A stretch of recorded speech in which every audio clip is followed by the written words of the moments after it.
There has never been a murder ever in a school in Italy. In the United States, it's almost a regular occurrence. Mass murders. If you wind up in that neighborhood by accident, you hope to get out of that as soon as possible. Whoa! Whoa! Whoa! Ciao ragazzi, I'm Luke Gamrot and welcome in Diavolo Toscano, the show where I invite interesting people and speak about difficult topics. So, first, bravi for Montegiovi, the place who hosts me and hosts us, the most incredible town in whole Tuscany. The second, bravi for Louder and Higher, the marketing agency company who help us with all producing that show. And the third, bravi for you guys, because you're watching that, because you subscribe that. And today I've got a big announcement because my guest is Joey Giordano. Ho! Wow. I hope I will be interesting, but I'm ready for whatever you have to offer. We will see. Let's see if the challenge, if I meet the challenge. Who is Joey? He's one of the most well-known and the most talented painter in whole USA. So that's a big thing for me. He's from Baltimore, and we've met here in Italy, in Tuscany. Beautiful, beautiful. So that's the place. Like, if you are thinking what is Montegiovi and why someone like us want to move here, that's the reason. Because you live in a small city, in a beautiful landscape, and the most incredible thing is that you met right people. So the right people is Joey. So today I hope we will we will have a long interview about every interesting topic, what we can find in that. We are in Italy, so my first question is, what is the most annoying thing here in Tuscany for you, Joey? You probably already know the answer. But they don't know. For me, the most annoying thing is how long it takes to get anything done. There is Italian time, which is forever, and then there is Montegiovi time, which is beyond forever, into another twilight zone, so that when you're in Montegiovi, you can never expect anything to happen when it's supposed to happen. Okay? It takes some miracle to make things happen. Okay, because you're from DC, yeah? Like Baltimore is... I'm from a city. Yeah, from the city. So what is the biggest difference between the lifestyle here and living in a, in a big city in the US? I also want to put this in perspective.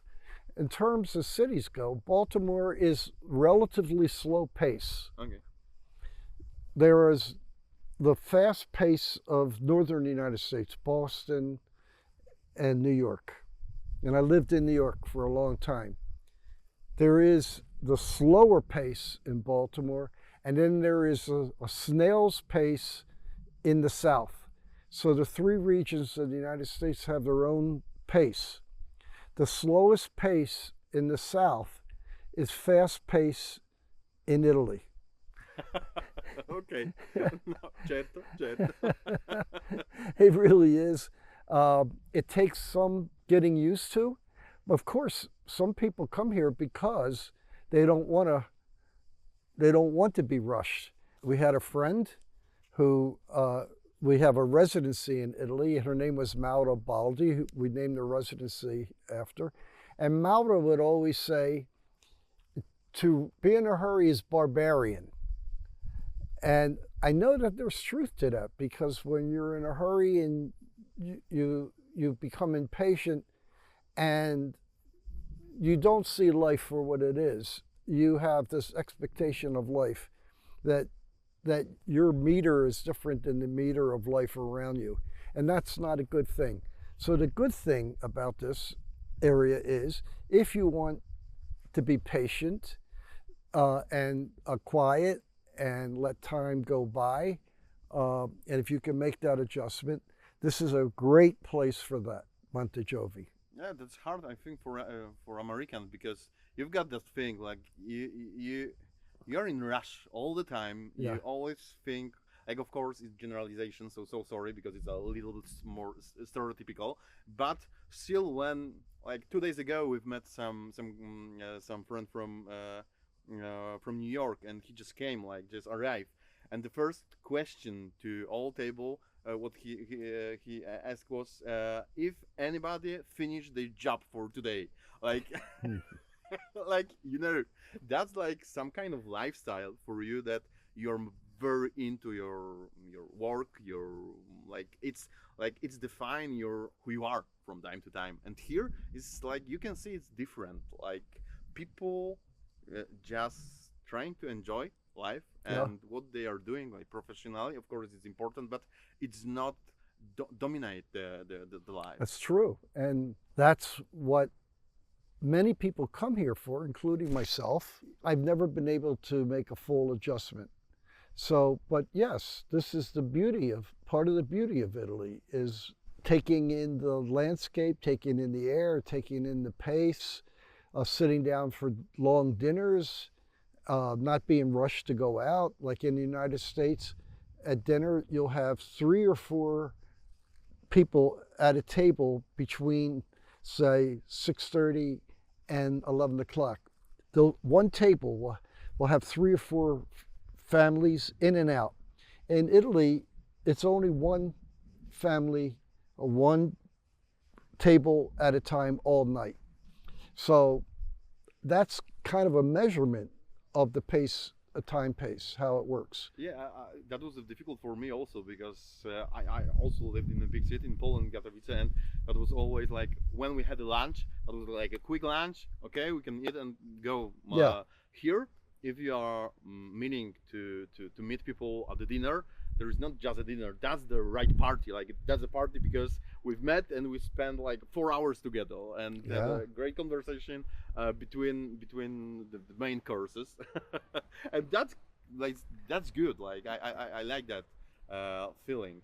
But my second question is, because you choose that kind of life that you just you know skip from USA to Italy Yes. to spend a couple of months here, then come back to Right. Baltimore. You can make that compare between, for example, people there and people here. What's the biggest difference? When you say people in a big term, people, I feel more comfortable when I'm in Italy in general than I am in Baltimore. Why? And this is not for everybody, but there is a lot of violence in the United States. A lot of violent people, a lot of violence, a lot of crime, muggings, physical crime. You're always watch your back. When I come to Italy, all that tension of having to always be watching your back, it's an expression that we use, Yeah. watching your back, as though somebody's going to come and mug you. All that goes away. And then I forget about that tension. And then as soon as I arrive back in the States, it all comes back. It comes back not just because of the memory of it coming back to me, but what I'm seeing in the behavior of the people. There are people that you never know what's going to happen, and you have to navigate your way through a lot of things by changing your personality, your behavior, becoming someone that you don't necessarily want to be. But here, I feel, when it comes to that I feel extremely comfortable. I think man or woman can feel very comfortable walking at any time, anywhere they want to go, and nothing's going to happen to them. And the crime that does happen is almost always minor, very, very, very little violence. For instance, a statistic that I read years ago, 5 weeks in New York City, there's more violent crime than in an entire year in Italy. And New York City is just one city. Yeah. You got Los Angeles, Baltimore. It's just exponentially violent. The other thing is there has never been a murder ever in a school in Italy. In the United States, it's almost a regular occurrence, mass murders. So it shows you a big difference of how you might feel in one city or the other. I'm sounding very negative about the United States. I love Baltimore. I love my life in Baltimore, but it's all where you are at any particular time. It all depends on. So All of yeah, us love Baltimore because of the Wire, the TV series. But yeah. the TV series was like when I hear about Baltimore, I just see what I saw there. So There are places that you do not want. You're in your car, you want all the windows up, the doors locked. If you wind up in that neighborhood by accident, what happens sometimes, you make the wrong turn and all of a sudden all the door fronts are boarded up, the windows are boarded up, half the homes are, there's only a house every so many houses where there's someone living in. The streets are filled with trash. Uh, you hope to get out of that as soon as possible. I don't feel that squalor and that kind of environment here at all. I'm sure maybe there are parts of Italy, there must be. Most cities have it. I know where I want to be and where I want to go in Baltimore. I'm very conscious about that. okay. It is like, oh, the storm is coming. Okay, so maybe guys we would need to skip for to the inside, but we'll see. Now we're holding our horses. But what did you say right now? Like it is like a good parallel of the society in USA now. Like there is the neighborhoods when you don't want to go out, you've got a closed window and there is a lot of trash around. Like if I'm hearing about the political situation now and what is the big polarization between call it Democrats and Republicans, but Trump supporters and the left side more the like that. Whoa! Whoa! Whoa! Okay, guys, maybe wondering why we change our clothes, but last time when we started, there were a big storm and thunder and Incredible. rain, incredible. So we need to finish that, like stop it, and then skip it for today. So today, welcome again. Giordano is my guest, so I'm very happy and maybe a little bit thrilled that you accepted my invitation. And I remember that last time we finished, when you told me that from time to time there are some parts of Baltimore, then you prefer to stay in the car with the window closed, and you don't want to make eye contact with anyone on the street. And I started to ask you if there is some like parallel to current situation in the USA, for example, because I know that there are two fighting camps or two fighting groups of people who just don't want to, have any contact with the other one, and they just hate each other, and they of course disagree, but that is something above the disagree. That's some so big polarization between them. Is there an option to find the possible, I don't know, get out from that loop? If anybody has an opportunity to, like, say, like you write a Facebook post, so it's your post, and then people react to it. So in that case, being the generator of the post, I feel like I can insert myself in certain ways to make sure that people behave civilly to my post, and if the people are disagreeing, to insist that they do not attack each other personally, but stay on message about what they agree or what they disagree with. So I think if people try to do that and listen to each other, no matter what the disagreement is, it starts to heal the divide. It shows a certain respect, at least for each other's opinions, no matter whether you agree or disagree with. Yeah. So that's one way. Okay. Personally, you can do that. But in the big picture, for example, in the big picture, it takes leadership from the top. Okay. Each country's leader and all the other leaders from the local level all the way up to the national level have an obligation to unite the people for the common good. What is a common good? I think that there is a lot of interpretation of common good. You're right. You're right. Who has got the right to define what is a common good? That's a good question. And I think about that all the time because I use the word common good a lot. I look at it this way. If there are people who need your help, do you decide that you're going to help them or you're going to let them suffer? If you make a decision to help them, that's working for the common good. If you allow them to suffer, that's more or less on you and on your own conscience. But if we all try to be generous with each other and respect each other and work towards the betterment and prosperity of each other's health and welfare, then I think that's working for the common good. But in the United States, with the two political systems, they've divided each other. One political system believes to have a certain amount of socialism inserted in the capitalistic system that keeps the capitalism from going too far to the point where it turns into pure laissez-faire selfishness. And there is no compassion, no generosity, because some people just don't understand that concept. They have no sympathy for others, and they're all about what they can get.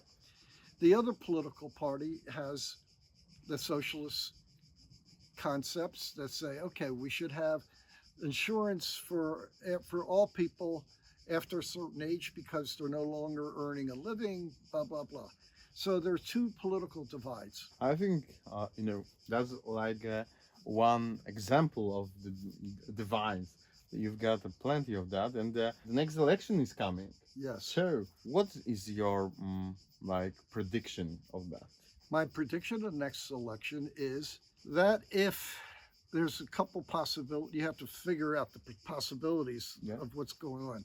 Right now, on one party, the leader of the party is in terrible trouble. He has 90-something charges of criminality against him, criminal felony charges. You're talking about great Donald Trump. The greatest, of course, in his own mind.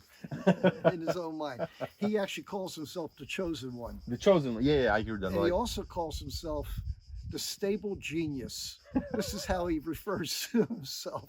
But anyway. Very big self-esteem, for sure. It's all talk, because in reality, he's a whiner. He's a crybaby. He's constantly blaming others for his own faults, and he's constantly looking for sympathy. He's pathetic. Sympathy, or maybe the attention, because he's feeding the hates like the same on the same level like sympathy. Oh, he's just such a crybaby.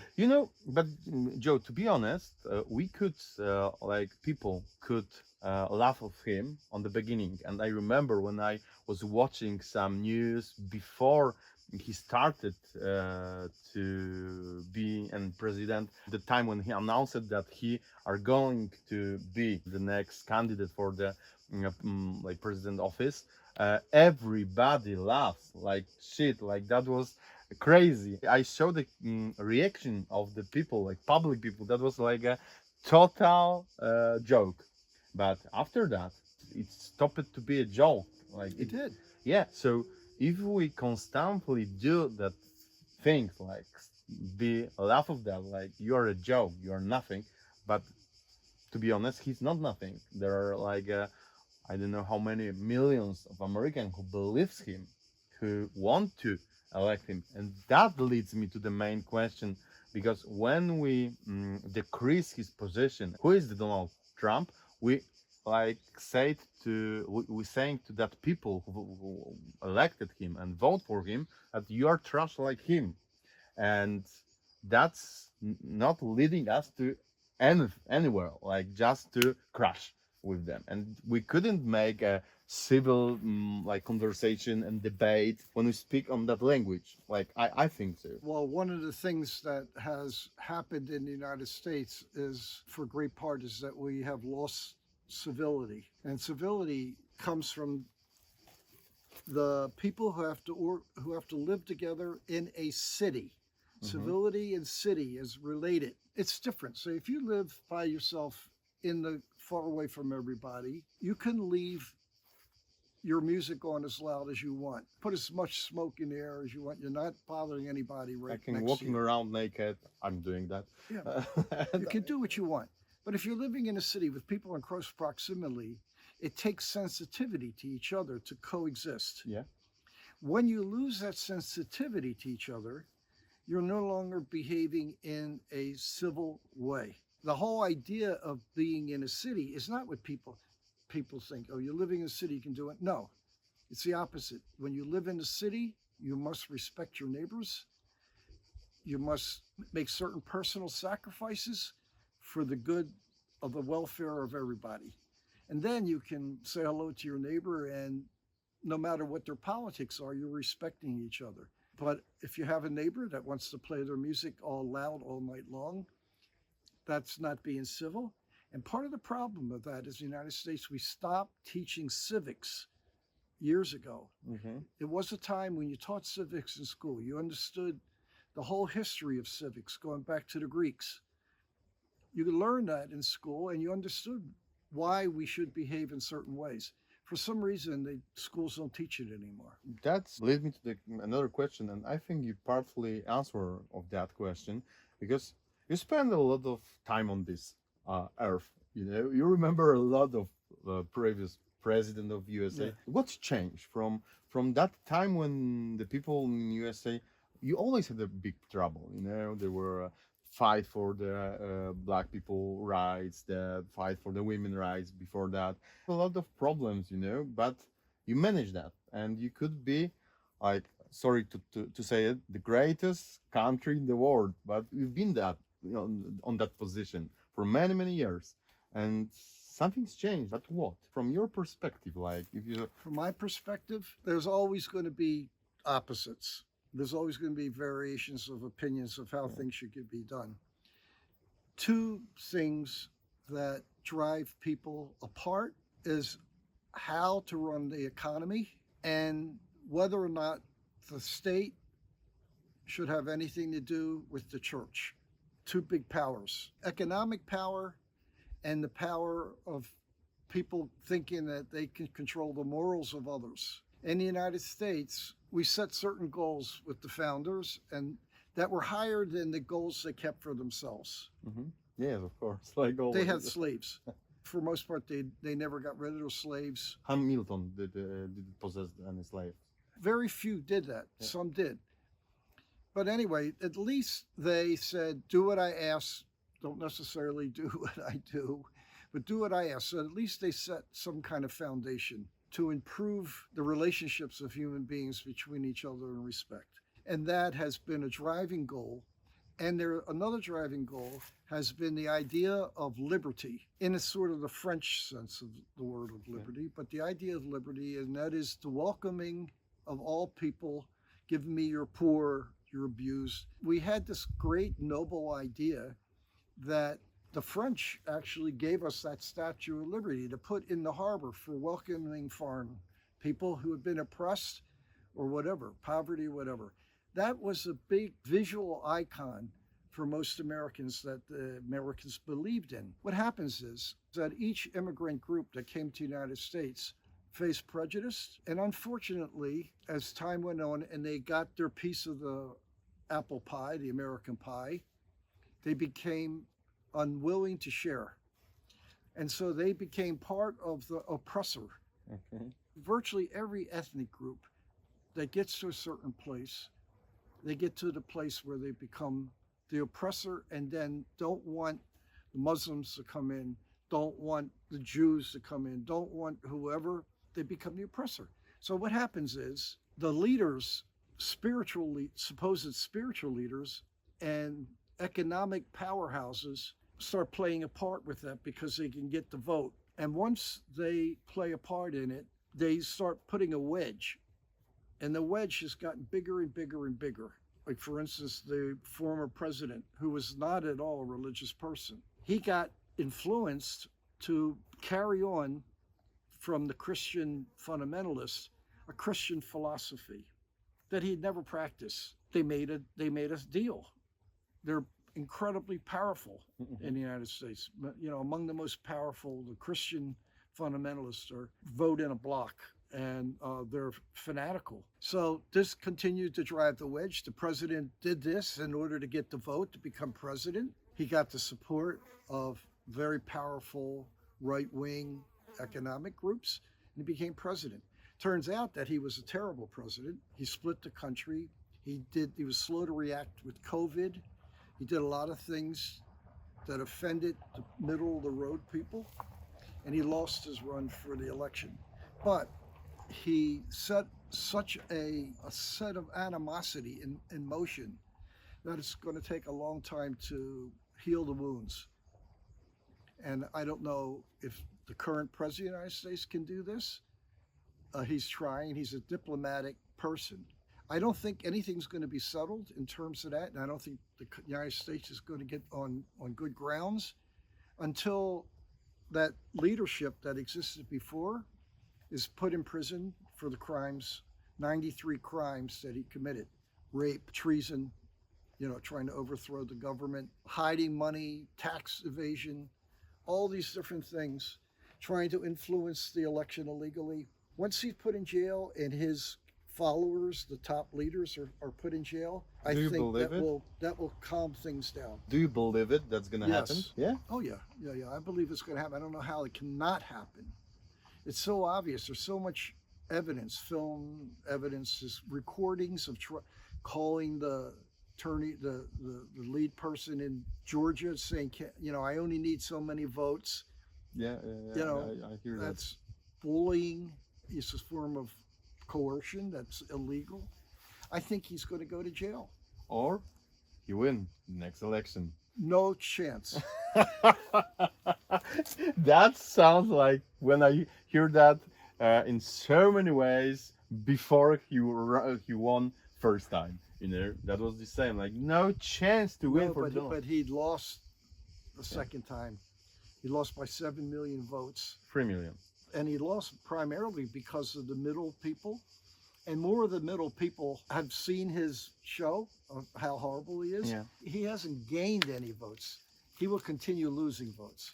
Okay. I am very confident that he's not going to win the election. I hope that he's going to be in jail by that time.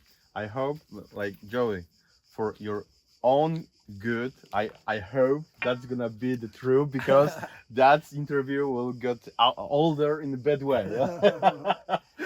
But one more thing, and we just skip the politics, please, because you mentioned that Americans like to find the opponent, some group of people, and starting to fight with them. I remember, I'm not that old, like I'm 35. I remember all of that big wars in the world. There was always USA involved, and they were like enemies always, and USA fight for beautiful democracy. Now they just start like the society of America, like American people start looking the enemies inside the countries, they started to fight each other, and politics just showing like pick that differences and courage, that differences, and blow on that like on the fire, and start getting bigger and bigger and bigger.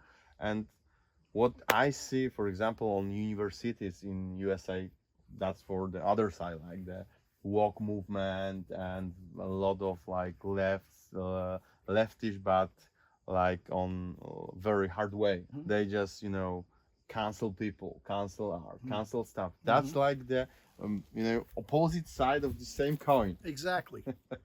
And that's crazy. That is absolutely crazy, and it drives me crazy. Personally, I'm totally against censorship. I can't say totally, because I'm opposed to hate talk. I'm opposed to inciting hatred. And I know the First Amendment is maybe a little ambiguous about that. The First Amendment is the freedom of speech. I want everything to be exposed for what it is. I'm against the tearing down of statues. I just feel like if these statues of Robert E. Lee, the general of the Confederacy, were up, they've been up for 100 years or whatever. I know they represented the opposite side of freedom. It was anti-slavery. They made heroes out of people who wanted to make people into slaves. But eventually those statues were going to become symbols of that horrible time. And they will remind people of how horrible these people were. The perspective of these images are going to shift, as they have shifted already. Mhm. But they've shifted, and people now understand that Robert E. Lee was a terrible person in a certain kind of way. But all the reminders of Robert E. Lee are down, and we should never forget that we had a civil war. It shouldn't be something that was forgotten. So I'm totally against censorship, and I think going after people for the simplest of things that they said and canceling them out is one of the worst parts in our history. So we've gone after both sides. Samuel Clemens, a great writer, wrote very important books that were open-minded books to showing that women should have a right to pursue their professions, showing that the black person was a sympathetic person to the sufferings of others, and that would help out people. He's been attacked. He uses the language that black people used in the time. Samuel Clemens used that language. He's been attacked as though he was insulting these people, but he wasn't.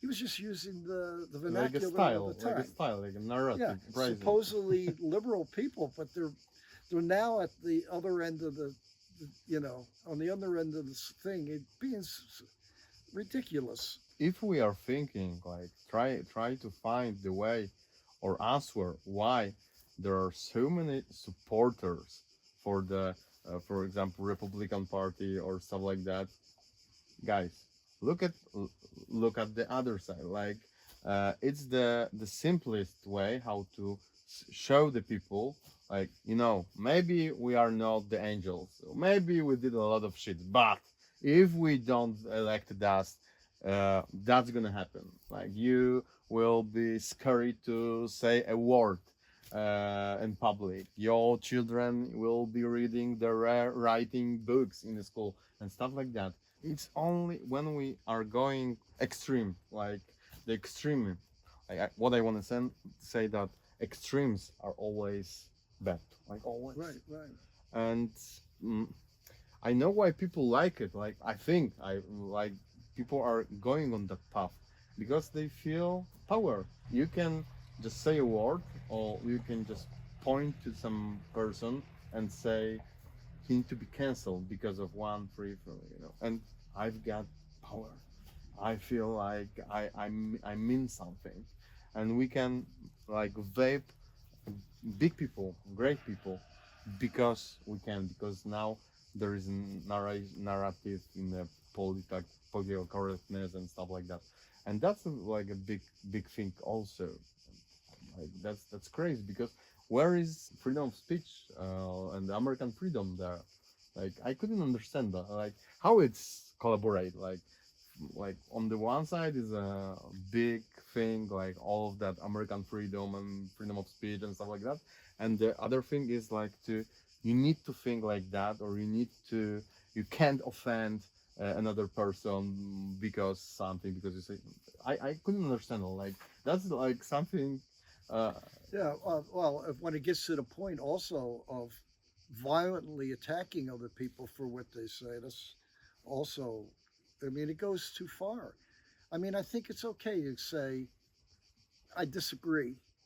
We all have that right. I mean, we have the right to disagree with our government. Whenever the current president, although I'm in the same party, I'm a Democrat, does something that I think doesn't match my values, my personal values, I have a right to disagree, and I disagree. And if his son, Hunter Biden, gets into trouble and it proves that it's wrong, put him away with Trump, put him in the same cell. I think we have to be that way. We can't be afraid to express ourselves, but we can't also cancel each other out. Yeah, I remember. I'm asking because I remember I don't remember the time, but that's a very close time to my parents and grandparents in Poland and in all that Soviet countries, that there was only one narrative, and you couldn't say a word, because if you say, they could kill you. And of course it's extreme. That was a totalitarianism, but I mean, it's almost true, but it was never like that. I think that was an image, a prevailing image of America that had enough truth to it to open up dreams, of what could be. It was never perfect. There is no perfect. Yes, of course, never. Never. But skip please to the art because that's very like important topic for me also. And I want to ask you, what was the most important paint for you? Pain? Yeah. The most important pain? What you did, what you created. What I created, Yeah, pain in yeah, others? yeah, yeah, like your painter, your paint, like My pain. yeah, paint, like Painting. yeah. Oh, painting. I How thought to you said say? pain. And then no Like- paint, but like your biggest pain, we will go there. Okay. And I want to ask your most valuable or most important paint. What do you create? Painting. Because you are one of the greatest painters in USA. So The most important painting for me, I don't think there's one. There's certain ideas that I pursued okay. through a number of paintings. Oh my God! Yeah, please Okay. tell me something about So I mean, like for instance, my body of work has two directions. One is I'm out in nature. I'm in Italy right now, and I'm drawn to what I see. that. Okay. That's a reaction to my environment that I want to paint. So it's just a direct reaction to my environment. And at the same time, knowing the history or great history of art, well, I know the many painters come to Italy and they're inspired by the light, the air, the landscape. Yeah, that's easy. That's easy one. You have a challenge to find your own voice among millions or thousands of artists, many great artists who've come here. And can you find your own voice in this landscape that overwhelms you with this presence and beauty? If I'm in Italy, I'm attached. I want to paint that. But I I mean- ask the most important for you. Yeah, for me. Yeah. If I'm in France, I want to paint that. If I'm in Maine in the United States, I want to paint Maine. This is one of the things that I've always run through my art. Okay. On the other hand, I have art that I create that's not a reaction to what I'm seeing. It comes from an idea. Okay. What kind of idea? Could be many ideas. Like one idea was I was very interested in very shallow envelope of space. You're getting into kind of like Okay. aesthetics, but so I wanted to make paintings that only had 2 inches of space between the beginning of the picture plane. Uh-huh. So, like for instance, if an actor's on stage, there's a proscenium. So if you're in the front of the proscenium, surrounded by that rectangle, you're right up against what we call a picture plane, Yeah. closest to the audience.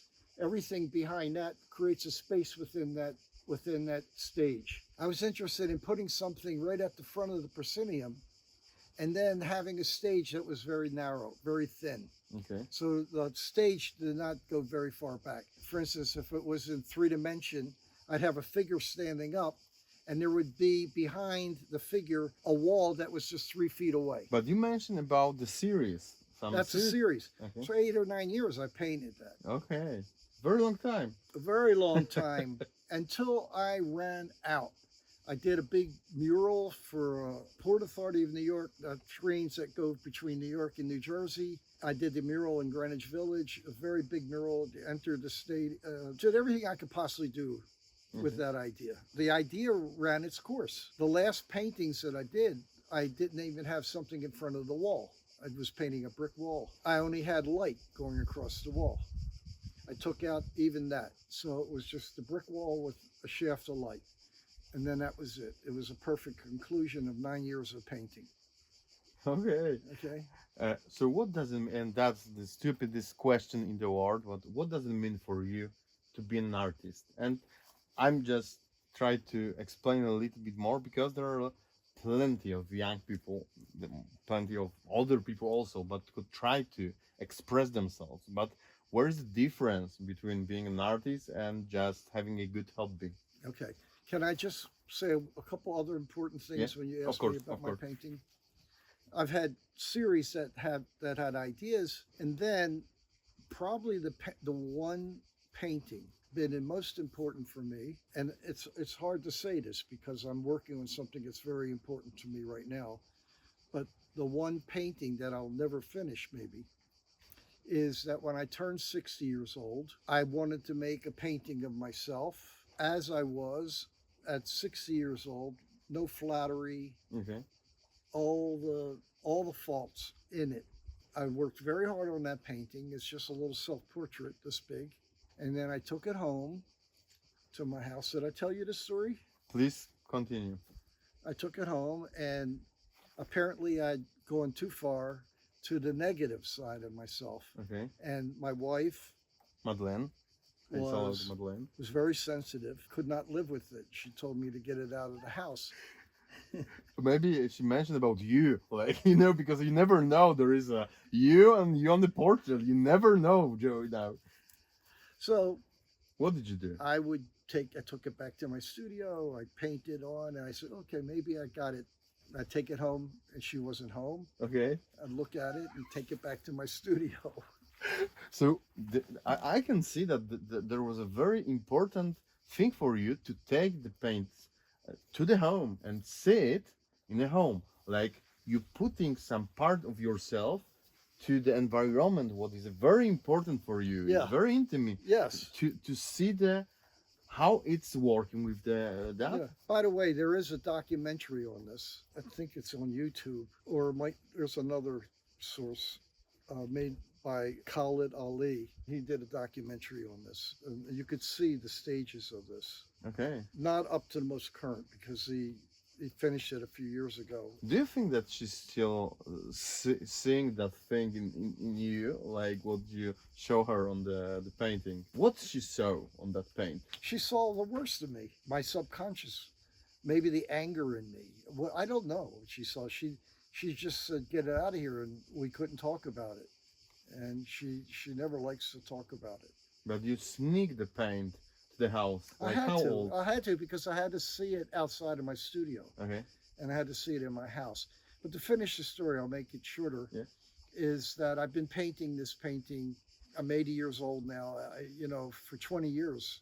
So I have 100 paintings on top of one another. Okay. Sometimes I do more than 1 year. Sometimes I can do 5 or 6 a year. Sometimes it takes me 1 year to do a painting. Sometimes I do more.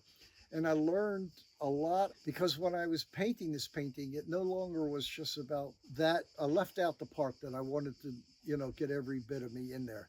I just wanted to get enough of me in it that when I was painting, the painting in my eye winked at me. Okay. Kind of winked at me. Says, okay, you did enough. Okay. So when it winked at me, I had to listen.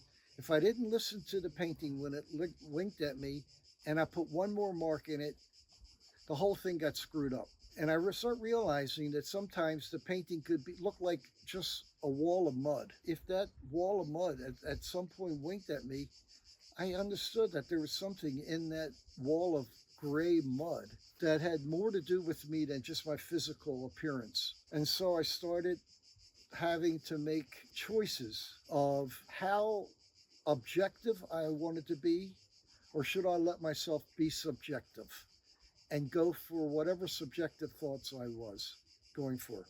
Because I started thinking at that point that being subjective may be the way to get to universality, to not make a piece that speaks for what everybody else wants to see, but to speak to something that people through all time and places can understand what's going on within that picture plane, can understand not that it has to be a realism. There's almost no realism in maybe 50 of them, but just understand that there's something in there that's captured in the paint that resonates of truth, of some kind of truth. For me, it's 100 paintings, but it's the most important in my life of anything I've done. So now the painting is very thick with paint. It's so difficult to even lay paint on it without it turning muddy.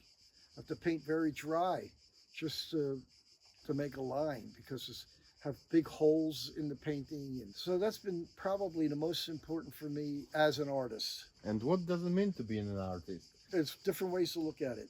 What does it mean to be an artist? Am I talking to, No, I'm asking like 8 years old Joey yeah, Giordano, yeah. who changed his mind like every decade, I think.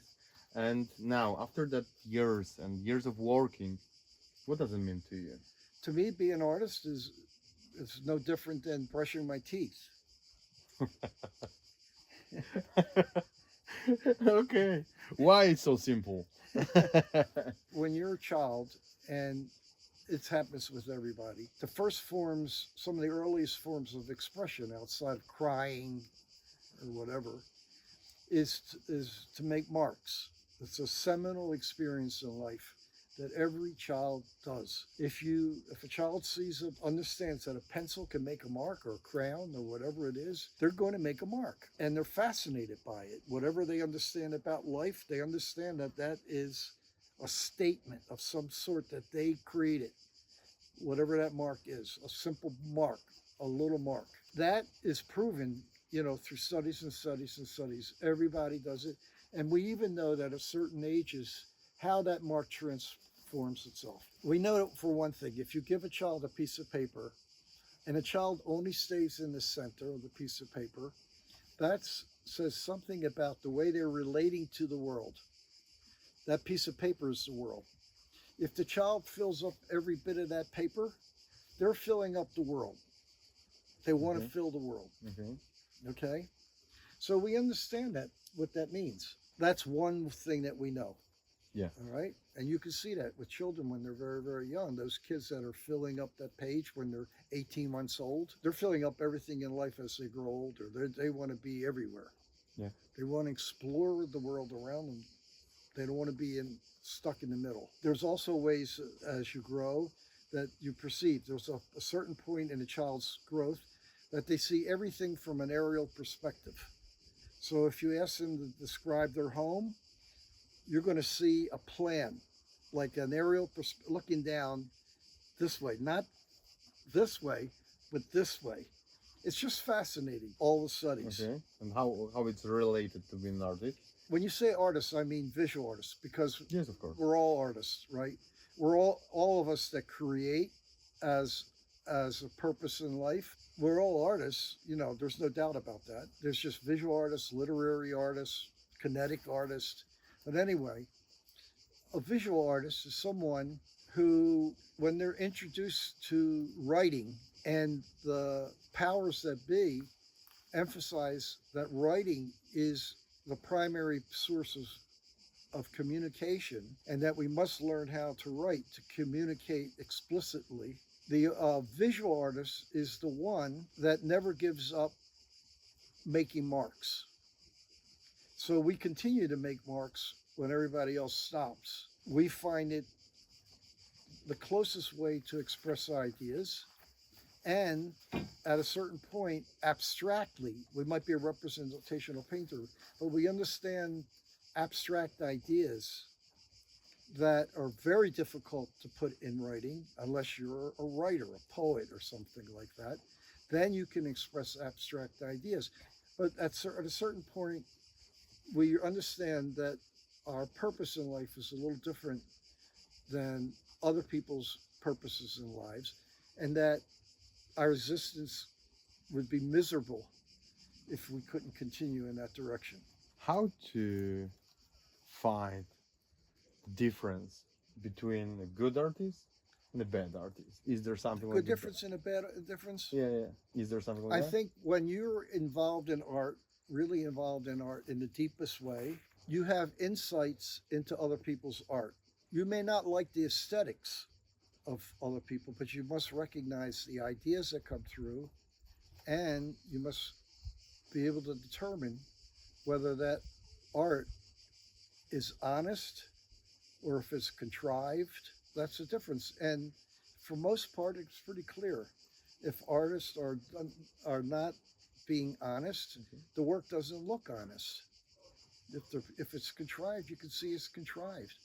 If you can see it's a good idea in the work, then you know that there's a good idea. Now, some people have good ideas but can't get it across. So how you get it across is another thing. It's how it resonates.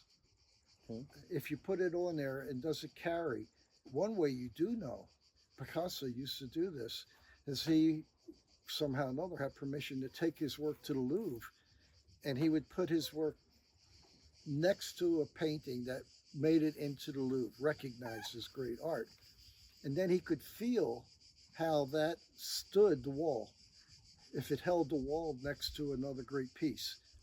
And so that's one of the beautiful things, important things that artists do, is that we have shows with each other.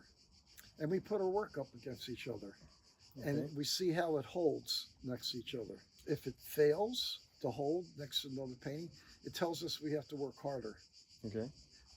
So is a knowledge behind that. People forget about that. If you want to enjoy like classical music or good like hard novels with a lot of contextual things, you need to know that things. You know how to listen the music, know how to interpret the music, how to interpret the things. For example, for paintings, we made that mistake. Like we just came to some gallery, like abstract art gallery, and say, "What's the shit? Like it's two shapes of something. It's shitty. I can do that." Like I hear that so many times, and because we forget that we need to put an effort to understand the language exactly of the visual art. Exactly.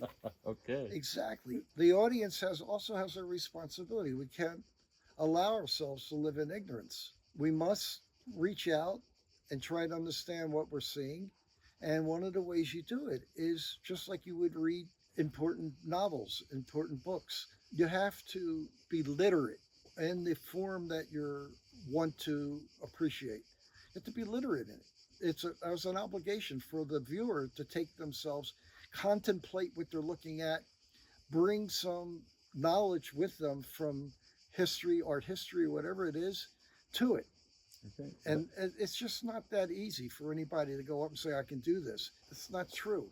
Anybody thinks they can write poetry that has never read poetry and doesn't understand the history of poetry, they're not going to write good poetry. I mean, it sounds elitist, but they're just not going to write good poetry.